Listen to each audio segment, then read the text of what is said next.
kesempatan pagi hari ini Allah mengumpulkan kita dalam sebuah majelis ilmu, majelis kebaikan, yang mudah-mudahan kita bisa mendapatkan kefahaman yang bermanfaat pagi hari ini. Allah berikan keberkahan atas rezeki kita, dan yang paling penting semua urusan kita bisa kita pertanggungjawabkan di hadapan Allah. Karena kata Rasulullah, tidak akan bergerak kaki seorang hamba di hari akhir sebelum ditanya dua hal terkait harta ya. Total ada 4 pertanyaan. Bab harta ada 3A, 3B. Min aina iktasaba wa fima anfaqa. Dapatnya dari mana dan kemudian dibelanjakan untuk apa. Jadi apa yang kita pelajari hari ini adalah bagian dari ikhtiar kita supaya nanti ditanya Allah jawabnya gampang, kira-kira begitu. Dan ini penting karena itu bukti dari kita punya keimanan kepada Allah dan keimanan kepada hari akhir. Oke? Ketika kita beriman kepada hari akhir, maka memang turunan teknisnya apa? Ya kita yakin akan ada pertanyaan itu. Makanya dunia ini sesuatu yang sangat penting kalau saya bilang. Kata saya ya, bukan kata ustadz yang lain. Jadi saya itu ustadz yang mengatakan dunia ini segala-galanya. Segala-galanya dunia. Karena kita nggak bisa sujud di kubur kan, ya nggak? Kita udah masuk alam kubur, bisa nggak sujud lagi kan? Nggak bisa. Jadi dunia ini segala-galanya. Jadi kita harus mengoptimalkan dunia ini sebaik-baiknya sedemikian rupa. Karena cuma di dunia ini kita bisa menjalankan ketaatan, yang ketaatan itu kemudian berdampak pada kehidupan setelah kematian kita. Kalau di survei itu penghuni kubur ditanya apa keinginannya, pasti kalau bisa jawab seremnya nggak, kita takut ya. Tapi seandainya mereka bisa menjawab, kira-kira pasti mereka pengen balik ke dunia. Jangankan orang yang kafir, orang yang banyak maksiat, orang yang banyak keburukan, orang soleh aja pengen balik kok ke dunia. Supaya apa? Supaya bisa berbuat kebaikan lebih banyak lagi. Karena kemudian dia paham tidak ada yang lebih penting daripada apa yang dulu mereka lakukan di dunia. Gitu. Jadi saya berharap teman-teman bisa mengoptimalkan kesempatan yang Allah berikan di dunia ini sebaik-baiknya. Bukan menjadi hamba dunia, tapi untuk memanfaatkan peluang yang Allah berikan dengan seoptimal mungkin. Ini kan peluangnya cuma satu di dunia ini. Makanya ketika kita bisa, insya Allah baik. Nah, apapun urusan dunia kita kemudian berkorelasi dengan uang. Nggak ada apapun urusan dunia kita kecuali pasti akan berurusan dengan uang. Karena uang adalah alat kita untuk melakukan transaksi, dan hampir semua tiap hari kita melakukan transaksi. Jadi kalau ditanya kenapa sih penting kita belajar fikih muamalah maliyah misalkan. Satu alasannya karena kita orang Islam. Dan orang Islam itu wajib untuk memahami, mengerti, menjalankan, bahkan mempromot gitu. Sehingga hidup kita menjadi penuh dengan keberkahan. Kira-kira itu sedikit pengantar dari saya. Hari ini kita akan masuk tentang e-wallet dalam perspektif Islam. Kalau mungkin kita pernah ingat hadis ini ada hadis yang terkenal sekali. Terutama bagian akhirnya biasa kita hafal tuh. Padahal hadisnya panjang sebenarnya. Cuma kan kita hobinya motong-motong hadis kan. Udah nggak hafal sanadnya, kita potong pula, ya nggak? Itu hebatnya kita.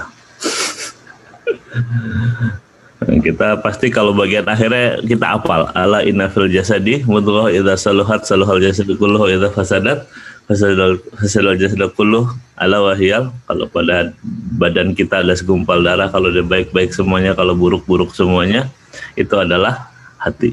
Tapi sebenarnya hadis ini mulai dari depan nih, panjang ini. Kalau Rasulullah sallallahu alaihi wasallam, berkata Nabi sallallahu alaihi wasallam, innal halala bayyinun wa innal harama bayyinun. Sesungguhnya yang halal itu jelas, yang haram itu jelas. Wa bainahuma mushtabihatun la ya'lamuhunna katsirun minan nas. Dan di tengah keduanya itu ada perkara-perkara yang nanti kita sebut sebagai perkara syubhat.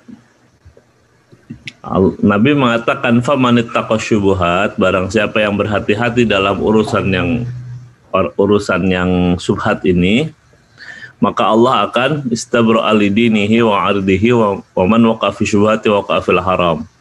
Kalau dia menjaga diri dari yang syubhat, maka akan terjaga agamanya dan segala urusan dunianya lah, kira-kira begitu. Tapi kalau orang yang suka cemplung-cemplung ke yang syubhat, ya mungkin akan gampang kecemplung ke yang haram. Ar-ra'i yar'a haulal hima yushiku ayarta'afi. Seperti orang yang mengembalakan kambing, kira-kira kemudian kita bawanya terlalu jauh.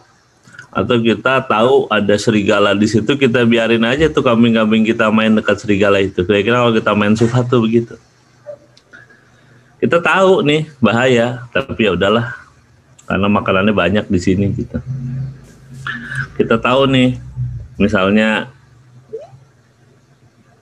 ada ketidakjelasannya, tapi promonya menarik banget nih, udahlah biarin aja. Mudah-mudahan nanti kita ketemu fatwa yang halal gitu, kira-kira gitu. Apalagi Flip suka ngasih hadiah begitu kan, iPhone 12 lah, apalah gitu ya. Walaupun saya juga nggak pernah dapet sih. Nah, dan nggak pengen dapet juga, nggak pengen dapet. Kadang-kadang kita itu sengaja nggak peduli halal haram karena kepengaruh untuk mendapatkan kebaikan-kebaikan yang menurut kita worth it secara duniawi, kira-kira begitu. Nabi kemudian mengatakan wa inna likulli malikin hima. Sesungguhnya setiap raja itu punya batas-batas larangan. Dan batasnya Allah dan sesungguhnya batasan Allah itu adalah maharimah, sesuatu yang Allah haramkan. Baru kemudian Allah mengatakan, ketahuilah dalam tubuh kita ada segumpal darah, kalau dia baik-baik semuanya, kalau dia buruk-buruk semuanya, dan ketahuilah itu adalah hati. Jadi halal, haram, syubhat, batasan Allah, dan hati, itu kira-kira inti dari hadis ini. Muttafaqun alaih, hadis riwayat Bukhari dan Muslim. Ini nanti akan relate semuanya, tapi kita tentu tidak akan panjang lebar membahas ini. Tapi ini untuk kita memahami bagaimana kedudukan halal, haram, dan syubhat. Dan kenapa penting kita menghindari yang syubhat. Tapi kalau jelas halalnya, ya jangan kita bilang syubhat. Kalau jelas haramnya, ya jangan kita bilang syubhat. Ya syubhat aja. Karena yang haram itu ya jelas. Kalau ada ribanya ya udah jelas haram. Kalau nggak ada ribanya ya halal. Halal ya halal, clear. Jadi kemantapan itu sesuatu yang penting. Kalau nggak yakin ya jangan dilakukan. Ya kita nyupir gitu, kita nggak yakin nih baloknya dapat apa enggak, ya berhenti aja. Ukur dengan baik. Kalau kecuali kita siap baret-baret ya nggak apa-apa gitu. Tapi kalau kita yakin gitu. Nah, kemudian kita juga harus memahami batasan-batasan yang Allah tetapkan adalah apa-apa yang Allah haramkan. Jadi itu adalah batas garis gitu ya, line border yang kemudian Allah bilang jangan lewatin ini. As long as kamu di dalam kotak ini aman. Keluar dari kotak ini, kamu melanggar apa yang sudah Allah tetapkan. Dan untuk bisa memahami itu kita mesti memfungsikan hati kita. Nah, sebelum masuk ke e-wallet, saya pengen mengulang sedikit tentang kaidah dasar muamalah. Singkat saja untuk kita memahami. Yang pertama adalah bahwa kita disuruh masuk Islam secara kafah. Islam itu ada akidah, syariah, akhlak. Akidah itu bicara keyakinan, syariah itu bicara hukum, akhlak itu bicara etika atau perilaku. Dalam urusan syariah terbagi menjadi dua. Ada ibadah, ada muamalah. Ibadah itu urusan kita dengan Allah, salat, puasa Ramadan, nanti haji dan seterusnya. Kemudian ada urusan muamalah, urusan kita dengan sesama manusia. Muamalah ya sebagaimana ibadah yang juga banyak banget, muamalah juga amat sangat banyak. Yang kita pelajari adalah muamalah maliyah, muamalah terkait kebendaan atau terkait harta.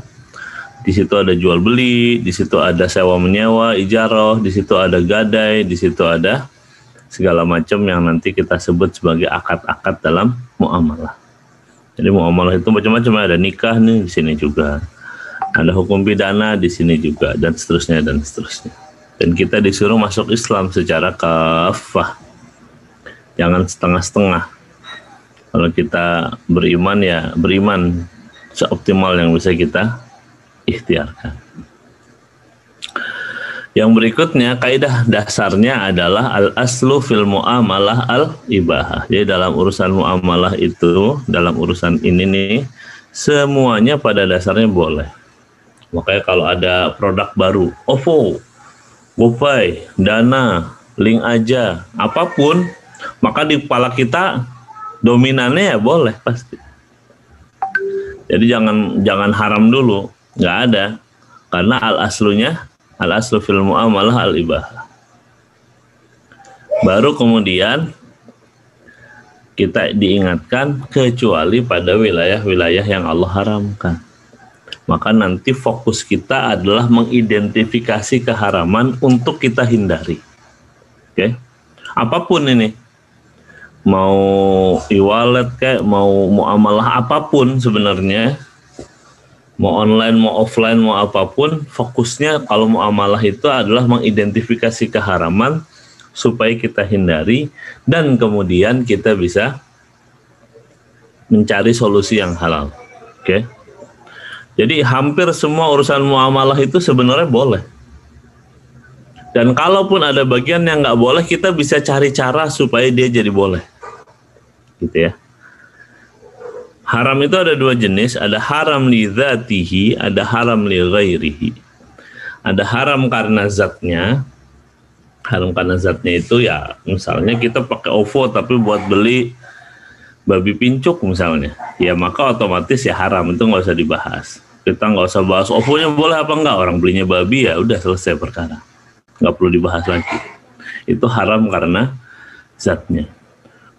Kita pakai GoPay nih, tapi misalkan buat beli wine gitu ya nggak bisa, karena haram li dzatihi. Yang kedua haram li ghairihi. Nah ini yang nanti banyak kita bahas. Kalau dzatihi kayaknya udah beres ya. Atau buat beli produk-produk pornografi ya pasti nggak boleh, karena secara zat ya udah nggak boleh. Yang kedua haram li ghairihi. Haram karena selain zatnya, biasanya karena transaksinya. Nah kalau haram li ghairihi ini, kalaupun ada haramnya kita bisa carikan solusinya supaya menjadi halal atau menjadi boleh. Itu haram li ghairihi. Gitu ya. Haram li ghairihi itu prinsipnya tidak boleh melanggar dua hal. Satu namanya prinsip antara minkum, yang kedua prinsip la tuzlimuna wa la tuzlamu. Ridho sama ridho, sama la tuzlimuna wa la tuzlamun. Nggak boleh menzalimi dan nggak boleh dizolimi. Itu basis utamanya itu. Jadi ketika kita bicara antara minkum, maka salah satu yang penting untuk kita pahami adalah kita harus suka sama suka dalam bermuamalah. Muamalah apapun. Ini keluar topik dikit ya, lagi rame di Twitter bahas sex consent misalnya gitu. Ya sebenarnya antara minkum di situ. Apakah antara minkum doang itu boleh? Orang zina suka sama suka boleh nggak? Boleh. Kata antara minkum, tapi la tuzlimuna wa la tuzlamun nggak ketemu. Karena pasti ada yang terzolimi ya nggak? Nggak mungkin nggak ada yang dizolimi, itu masalah waktu doang. Entah hati, entah anak, entah apapun yang kemudian muncul di balik itu. Maka dua-dua ini mesti berlaku. Ini di muamalah secara umum ya, nggak cuma di urusan maliyah. Lagi musim orang, apa sih salahnya orang gitu suka sama suka kok. Saya rela kok ditipu gitu. Rela ditipu itu antara minkum.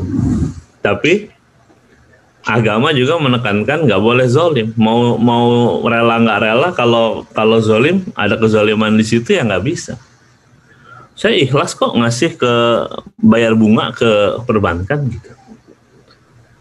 Ikhlas itu nggak jadi ukuran. Apalagi kalau nggak ikhlas ya. Misalkan kamu rela nggak beli gula sekilo, dapatnya sebenarnya cuma 9 on misalnya gitu. Mungkin kamu nggak sadar karena nggak pernah nimbang misalnya. Maka wailul mutaffifin itu jadi ayat yang penting. Atau kamu mungkin boleh mengatakan, nggak apa-apa, saya cuma terima 900 gram nggak apa-apa, bukan 1000 gram. Baik kamu menerima atau tidak itu zalim dan nggak boleh. Nah kalau kamu nggak menerima lebih buruk lagi. Tapi normalnya orang nggak suka lah ditipu, ya nggak sih? Kamu beli duku gitu, sekilo cuma dapat 8 on. Walaupun kamu ya mungkin kesel gitu, tapi ya udahlah gitu. Tapi tetap aja nggak ridho tuh. Makanya dasar antara minkum itu menjadi penting. Penipuan segala macam itu kemudian menjadi tidak boleh. Kenapa? Karena kemudian kita beli mobil bekas gitu, nggak dikasih tahu gitu kalau shock breakernya bermasalah misalnya gitu. Begitu kita beli baru sebulan 2 bulan mesti ganti. Ya kalau gantinya murah, kalau gantinya 20 juta, 30 juta kita kesel juga kan. Sama aja kemarin belinya bukan misalkan 200 juta tapi 230 juta karena harus ganti. Makanya penting sih yang jual ngasih tahu. Ini udah sekian tahun saya pakai, ini ada kekurangannya di sini. Supaya apa? Supaya ridho sama ridho. Supaya paham. Saya nih lagi mau jual mobil. Saya belum bayar pajak gara-gara COVID nih kan, saya males banget tuh. Nah, saya bilang nih setahun terakhir belum saya bayar pajak nih. Kalau mau beli ya dikurangin lah dari urusan pajak itu dan seterusnya. Jadi satu antara minkum. Yang kedua la tuzlimuna wa la tuzlamun, tidak boleh menzalimi dan tidak boleh dizalimi. Sering saya kasih contoh, mungkin beberapa yang pernah ikut kajian saya, riba itu contoh zalim yang paling nyata. Gara-gara riba, ini yang ngomong bukan saya, yang ngomong BI. Risetnya BI 2012 menyebutkan variabel utama penyebab inflasi itu, atau inflasi itu dipengaruhi dominannya oleh suku bunga. 52% kontribusi suku bunga terhadap inflasi. Inflasi itu apa? Inflasi itu kenaikan harga.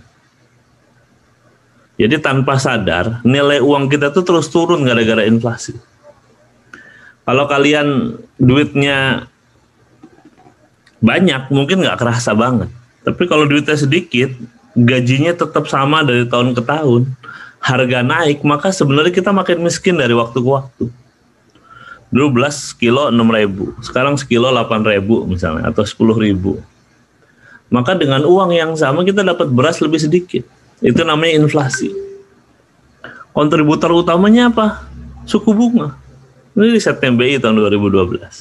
Bisa di googling itu, yang nulis namanya Pak Askarya. Ada di jurnalnya BI. Itu contoh yang sifatnya makro gitu ya. Jadi kalau kalian ngerasa enggak baik-baik aja kok, nggak ada masalah lah, cuma 6%, 5%.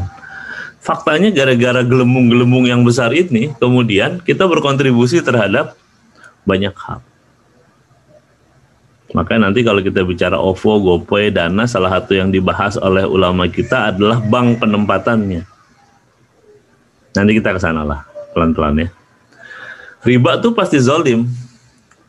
Saya sering kasih contoh sederhana, misalkan Fadel minjem duit ke saya gitu, mau minjem duit dong, 100 juta buat bisnis. Bunganya 10% ya bang ya, nanti buat abang gitu. Terus saya bilang, oke, fine. Satu hari riba gara-gara bisnisnya lagi COVID ini hancur lebur gitu, utang bahkan. Ya karena komitmennya 100 juta plus 10 juta plus 10%, dia harus bayar. Saya nggak peduli. Kalau saya bank nggak mungkin saya mengatakan udah nggak apa, saya ikhlasin gitu. Kalau orang per orang mungkin masih bisa, tapi kalau bicara dana pihak ketiga ya bank kan bilang ya ini bukan duit kita juga, ini duit nasabah yang kita pinjamin ke Anda. Jadi si nasabah dizalimi, si Fadel dizalimi oleh saya karena saya nggak peduli. Atau sebaliknya, bisnis karena Fadel pinter gitu ya, mungkin bisnis vaksin gitu atau bisnis apa gitu, alat tes apa gitu ya, antigen gitu. Wow, dari 100 juta yang saya pinjemin untungnya 1 miliar misalnya gitu. Tetap cuma bagi ke saya 10 juta ya nggak? Karena bunganya 10%. Kan saya bisa bilang ke Fadel, udah nanti kan gede gara-gara aneh, masa cuma 10 juta doang sih. Ya kan nilai 10 juta kata Fadil. Ya udah. Sebenarnya saya tuh ya udah, tapi saya merasa dizolimi juga sebenarnya. Nah, beda kalau judulnya misalkan saya bilang ke Fadil, emang ente mau ngapain minjem 100 juta? Mau bikin bisnis ini bang? PCR atau apalah gitu ya, lagi COVID nih kayaknya untungnya gede, saya punya jaringannya untuk bisa dapat regen, dapat segala macam gitu. Ya udah saya modalin, saya jadi sahibul mal, ente jadi mudharib. Ente kelola ada untung bagi dua gimana? Tapi karena ente yang capek 30-70 lah, buat saya 30, ente 70 gitu. Nanti ada untung 10 juta, 3 juta saya, 7 juta Fadel. Nanti untungnya ada 1 miliar, 300 juta saya, 700 juta Fadel. Itu sesuatu yang disepakati dan sama-sama menyenangkan. Jadi Islam itu selalu ingin kita tidak pernah menzalimi dan tidak pernah dizalimi. Jadi semuanya tumbuh bersama dalam kebaikan, dalam kebahagiaan, tidak boleh saling menyakiti satu sama lain. Kalau kita menyakiti, itu sama aja dengan mengambil harta saudara kita dengan jalan yang batil. Ada goror namanya. Goror itu uncertainty, ketidakjelasan. Ada maisir. Nah, maisir itu gambling lah ya. Ada bai' najas, ada talaki rukban dan seterusnya. Bai' najas itu kira-kira kalau bahasa kita hari ini menggoreng harga sedemikian rupa. Orang ngerasa murah padahal mahal. Itu cuma sekedar pengingat awal saja ya tentang dasar-dasar muamalah. Jadi kalau di muamalah intinya kecenderungannya halal aja. Pokoknya dikit-dikit boleh itu kalau muamalah. Gitu ya. Jadi selalu di kepala kita dikit-dikit boleh, dikit-dikit boleh. Itu penting sekali. Jangan dikit-dikit haram itu nggak cocok tuh. Karena yang dikit-dikit haram itu adalah ibadah. Ibadah itu semuanya haram kecuali yang disuruh. Padahal sesoleh apapun ya salat subuh 2 rakaat, nggak bisa 12 rakaat, 20 rakaat gitu. Nggak saya bisa nih 20 rakaat. Subuh cukup kok. Saya sebelum 5:30 selesai gitu. Nggak bisa karena semuanya haram kecuali yang disuruh. Tapi kalau di muamalah semuanya boleh. Jadi dikit-dikit begitu ketemu OVO, ini kayaknya boleh deh gitu. Jadi kecenderungan bolehnya harus lebih kuat. Tapi kemudian jadi nggak perlu kita mendalili, mesti ada fatwa dulu nih untuk menjadi boleh gitu. Yang paling simpel ya sebenarnya kita lihat, kita melakukan identifikasi keharaman, baru kemudian kita masuk ke lanjutnya. Bisa nggak dihindari? Nah, itu yang paling penting. Nah sekarang kita bahas apa itu e-wallet ya. E-wallet itu ya sama-sama kita paham ya, sebuah platform, aplikasi atau fitur yang dikembangkan untuk memudahkan pengguna dalam melakukan pembayaran. Ada yang QR code, ada yang NFC, ada yang OTP dan seterusnya. Tapi kira-kira simpelnya dibagi jadi dua ya. Satu yang diterbitkan oleh bank, ada e-money, Brizi, BNI Tap Cash dan seterusnya. Kalau ini kayaknya nggak ada masalah ya kalau urusan e-money ya. Kenapa? Karena nuker duit aja ya nggak. Yang lebih seru itu sebenarnya yang kayak OVO, Dana dan seterusnya yang nanti kita bahas nih, GoPay, ShopeePay dan seterusnya. Yang jelas e-wallet ini punya banyak keunggulan. Satu, praktis ya nggak. Praktis yaitu nggak ada kembalian, itu sebenarnya bagian dari praktis ya. Mudah, aman, efisien, cepet ya nggak sih. Bayangin kalau kita kotak infak itu tinggal tap aja, itu kan lebih enak pasti ya, lebih efisien. Ya, dan biasanya karena masih perkenalan banyak promo dan diskon. Kalau nanti banyak isu diskusi halal haram biasanya di promo dan diskonnya. Sama kemudian histori transaksinya, ini yang paling penting.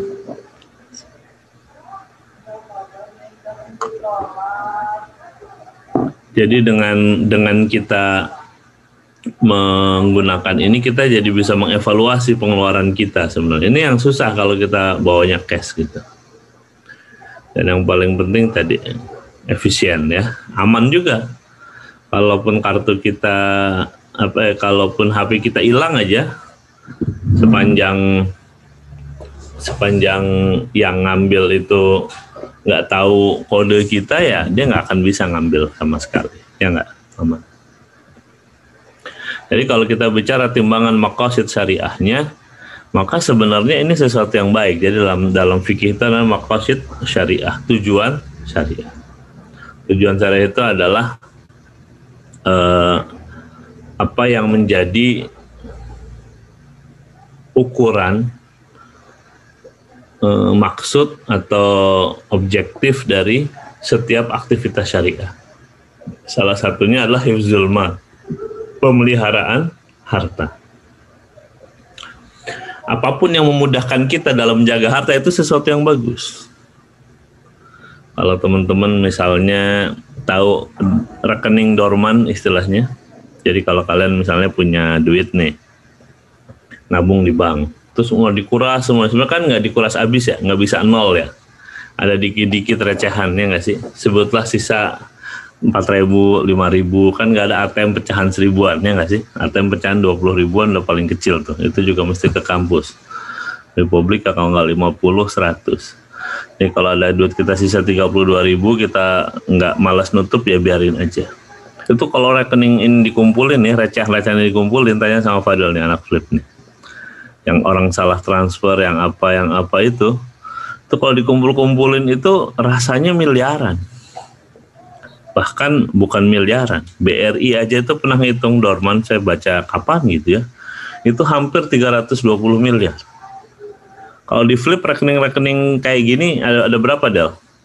Dorman Del? Wah, angka fixnya saya nggak hafal Pak ya, cuman lumayan lah Pak. Pasti banyak kan? Buat ngasih beasiswa puluhan orang, ratusan orang Pak. Bisa, ratusan orang tuh bahkan kata Fadil. Kayaknya masih masuk ratusan orang. Artinya kalau kita pakai e-wallet dan kemudian receh-receh itu kemudian nggak ada, gitu ya, karena nggak perlu kembalian dan seterusnya, efisien dan seterusnya, kita lebih menjaga harta kita secara keseluruhan, ya nggak sih? Kita ini terlalu banyak sumber daya yang idle. Makanya ketika ada aktivitas yang memudahkan kita, menjaga kita dari kehilangan, apalagi dari kemungkinan dicopet, diambil gitu ya. Saya belum tahu ada cerita misalkan babi ngepet bisa ngambil e-wallet kita gitu kan, belum ada ceritanya gitu nggak ada. Kalau babi ngepet ngambil duit orang katanya bisa gitu ya. Tapi sekarang apa iya kita perlu uang ya nggak sih? Saya sendiri kayaknya udah lama banget nggak ke ATM. Kapan terakhir ke ATM ya? Rasanya udah lama sekali. Rasanya sudah amat sangat lama. Iya kalau saya pikir-pikir udah. Apalagi sekarang kan segala-gala juga udah bisa. Ya gara-gara COVID juga terbatas juga aktivitas ya. Saya ngisi bensin aja sebulan sekali paling. Saking nggak kemana-mananya gitu. Tapi intinya adalah saya ingin mengatakan bahwa apapun yang memudahkan kita dalam menjaga harta, maka itu pasti sesuatu yang baik. Dan namanya fitur atau tools itu pada dasarnya ya mubah. Makanya beda gitu kalau kayak kita bahas nih kunut boleh nggak? Kita cenderungnya kalau kita belum tahu ya nggak dulu. Tapi kalau urusan OVO, GoPay gitu, kita cenderungnya ya boleh dulu sampai kita kemudian ketemu identifikasi keharaman. Cuma alat doang, ya nggak sih? Nah baru kemudian kita identifikasi keharamannya. Nah untuk bisa mengidentifikasi keharaman kita lihat fatwa MUI. Jadi teman-teman nanti bisa cek fatwa DSN nomor 116 DSN MUI 2017 tentang uang elektronik syariah. Nih kalau mau saya tunjukin, saya kayaknya tadi udah sempat buka fatwa. Ini fatwanya nih. Bisa di-download itu gampang. MUI itu terbuka sekali, semua fatwa dia bisa di-download. Ini ada fatwa uang elektronik syariah, fatwa dan syariah nomor 116 DSN MUI 9 tahun 2017. Ini detail semua nih, dari mengingat, terus apalagi Quran, hadis gitu ya, selalu begitu. Ini kaidah yang tadi saya bilang, al aslu fil muamalati al ibaha illa ayyadullah dalilun ala tahrim. Dasarnya segala bentuk muamalah itu diperbolehkan kecuali dalil yang mengharamkan. Ad-dararu yuzal, segala bahaya itu harus dihilangkan. Ad-dararu yudfa'u biqadril imkan, bahaya harus cegah sebisa mungkin. Jadi bahkan kalau imaninya bikin aman ya bagusnya didorong bahkan gitu ya untuk orang pakai uang elektronik. Tapi nanti kita bahas ya turunannya. Terus banyak nih macam-macam ya. Memperhatikan. Terus memutuskan fatwa, pertama ketentuan umum. Ini semuanya dibahas satu-satu. Ketentuan hukum. Hukumnya apa? Boleh. Dengan ketentuan sebagai berikut. Ini ketentuan terkait akad dan personal hukum. Ketentuan terkait ketentuan biaya layanan fasilitas, ketentuan dan batasan pelanggaran penggunaan uang elektronik, dan seterusnya, dan seterusnya. Tanda tangan nih Pak Kiai sama Buya Anwar Abbas. Cuma kayaknya agak pendiam ya sekarang ya. Nah kalau Buya masih penuh semangat, Buya Anwar Abbas. Tapi kita nggak ngomongin politik, bahaya. Saya disalahin sama Fadel. Ya kembali ke tadi ya. Kenapa? Takut disadap Pak. Takut disadap. Ini Zoom nggak aman katanya. Bilang Pak Wapres pendiam, ntar salah lagi. Padahal emang beneran pendiam. Orang baik itu kan pendiam, karena diam itu emas, ya nggak sih? Atau kalau teman-teman baca AOIV, ini standar internasional nomor 38, ada topik tentang ta'amulat al-elektroniyah. Sama lah isinya mirip-mirip. Nah singkat cerita, saya bantuin baca. Intinya untuk urusan kita kira-kira 3 lah ukurannya. 1, bank syariah sebagai bank penampung. Jadi jumlah nominal e-wallet yang ada pada penerbit ditempatkan di bank syariah. Kenapa? Untuk memastikan duit kita itu kemudian nggak dipakai untuk urusan-urusan yang ribawi. Makanya saya kalau ngisi sekarang pakai BSI, Bank Syariah Indonesia. Jadi ini penting, recehan tapi penting. Ada BSI nih, mobile banking. Nah kalian bisa isi e-money. Saya punya e-money yang syariah. Kita pakai itu aja buat bayar tol, buat parkir, buat ini itu dan seterusnya dan seterusnya. Yang kedua, peruntukan yang halal. Oke. Ini pahamlah kita ya. E-wallet digunakan sebagai alat bayar untuk membeli barang dan jasa yang halal. Oleh karena itu, penerbit tidak bekerja sama dengan merchant yang menjual barang atau jasa yang tidak halal.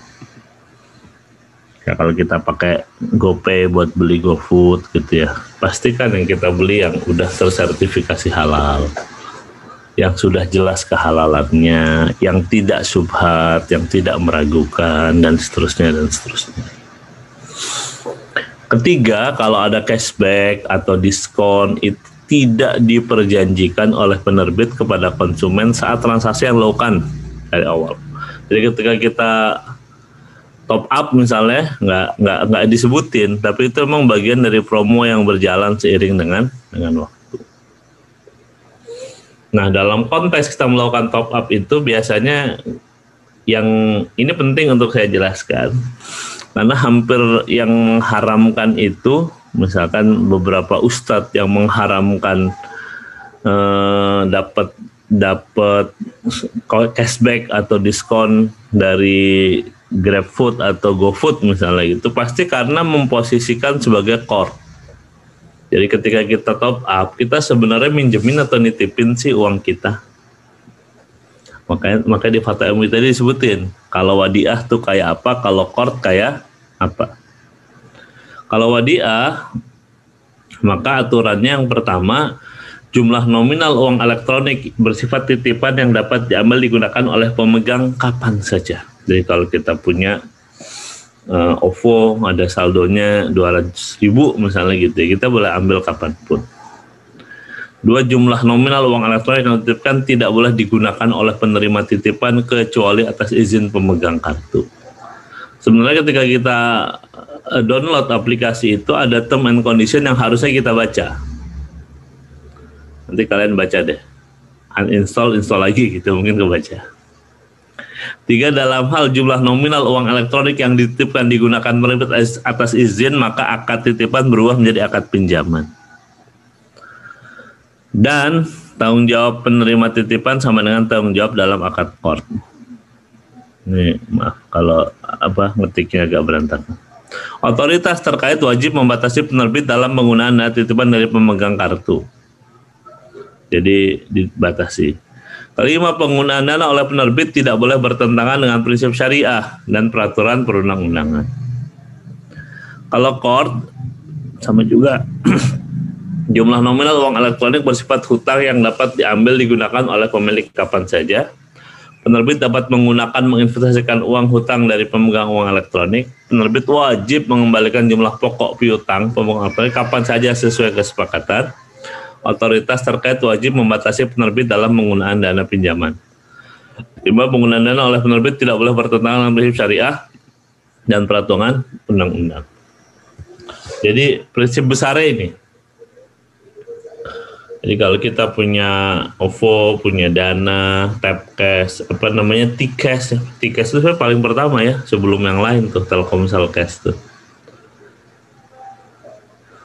Atau mungkin nanti ada yang lain, apapun itu, maka ukurannya 3 ini aja. 1 bank penampung, 2 peruntukan belanjanya, kemudian kalau ada bonus-bonus apa. Karena ketika ada bonus dan itu statusnya pinjaman dan itu tidak dibatasi, maka hukumnya haram sebenarnya, karena ada berlaku kaidah kullu qardin jaronaf anfahu riba. Jadi kalau saya minjemin ke Fadel sesuatu, maka saya nggak boleh ngambil keuntungan apapun. Tapi kalau nanti Fadel balikin dan pengen ngasih sesuatu, boleh, nggak ada masalah. Misalnya Fadel kemudian misalkan Fadel minjem duit ke saya gitu misalnya,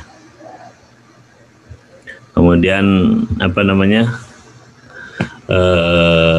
minjem 1 juta gitu ceritanya, mungkin urusan receh, terus seminggu kemudian balikin, bang sorry kemarin pas nggak bawa duit nih saya balikin 1 juta. Oh ya bang, ini ada saya beliin pizza misalnya gitu. Kalau pizza itu sudah dijanjikan di awal, maka hukumnya haram tuh. Tapi kalau pizzanya dia bayar sambil ngasih uang kembalian dan nggak pernah disepakati, saya nggak pernah minta, maka boleh, nggak ada masalah. Itu poinnya. Oh ya betul, T-Cash jadi link aja ya. Oke, nanti link aja syariah. Oke, kondisi darurat. Nah, kadang-kadang kita kemudian suka menyandarkan, kita masih pakai karena darurat nih, kita perlu pakai, kita kan pedagang ya. Akan turun omset kita kalau kita nggak bisa menyesuaikan dengan cara bertransaksinya orang-orang gitu. Maka saya ingin menekankan disebut darurat itu kalau 1, tidak ada pilihan halal yang sesuai syariah. Ini kalau ada pilihan ya pilih yang halal. 2, jenis kebutuhan adalah mendesak atau istilah sekunder. Jadi bukan yang nggak penting-penting amat gitu. Tapi kalau sekunder masih boleh. Jadi kayak misalkan kita memanfaatkan yang mungkin agak meragukan tapi kebutuhannya beli makan misalkan. Anggap aja itu sekunder ya. Beli makan yang pokok, kalau nggak makan mati namanya primer. Tapi kalau nggak mati-mati amat gitu ya, kayak kita beli buat nanti makan, buat apa gitu. Oh lagi ada promo nih kita pilih. Nah itu sebenarnya kategorinya sekunder. Oke. Jadi secara prinsip itu, dan sebenarnya hari ini yang sudah jelas halal itu ada 2 ya. Ada link aja syariah sama Imani yang dilakukan oleh BSI. Selain itu sebenarnya saya belum tahu, mungkin kalau ada teman-teman yang tahu bisa sharing ya ke saya, ke kita, ke forum ini. Udah ada belum sih selain itu gitu.